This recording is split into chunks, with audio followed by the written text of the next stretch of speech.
So I'm going to do call number 5 in my PJs, feeling like an absolute dumpster fire, because if I'm going to do something with my voice today, this is going to be it.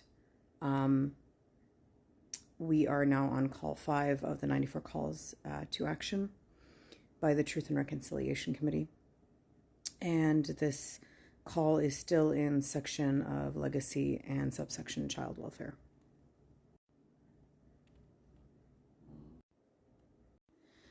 We call upon the federal, provincial, territorial, and Aboriginal governments to develop culturally appropriate parenting programs for Aboriginal families. Now, clearly, Aboriginal governments, Indigenous governments will have no problem doing this.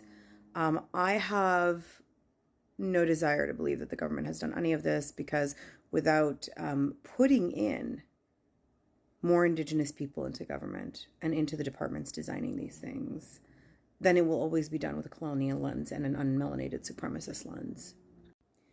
And I feel it would also be difficult to do this, considering we still remove children from their parents.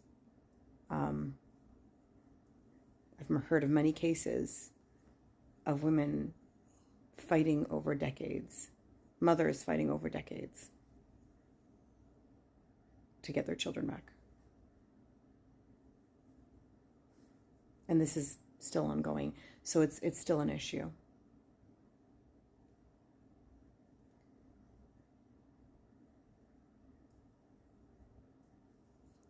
I don't know how the school system really contributes to this.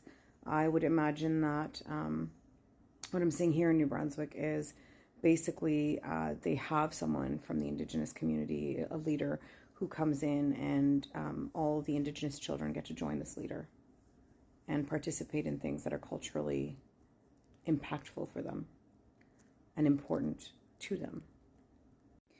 But I know I have a lot of Indigenous friends, and I would love to hear from you on this particular call, because I find it hard to reflect on it.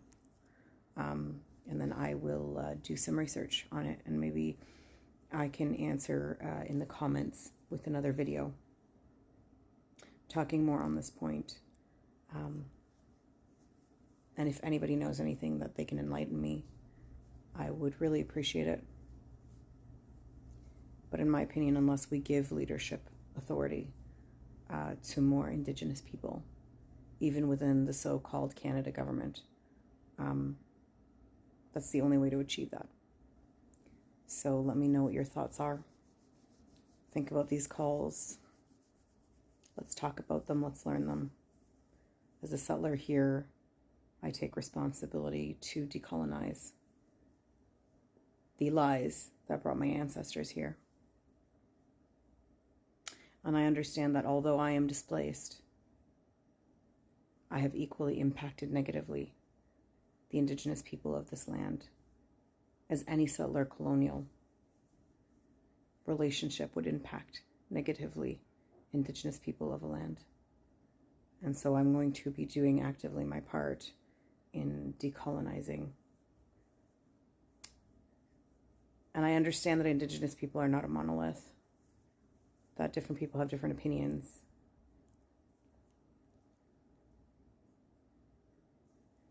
But I'm grateful for the work that the Indigenous Truth and Reconciliation Committee took the time to do this in-depth list of, in my opinion, really simple demands. And in all honesty, I hope that in my lifetime I get to see a land back.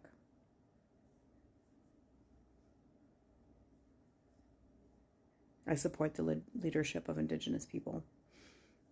I support the autonomy of Indigenous people. And I support the rights of Indigenous people to care for, keep,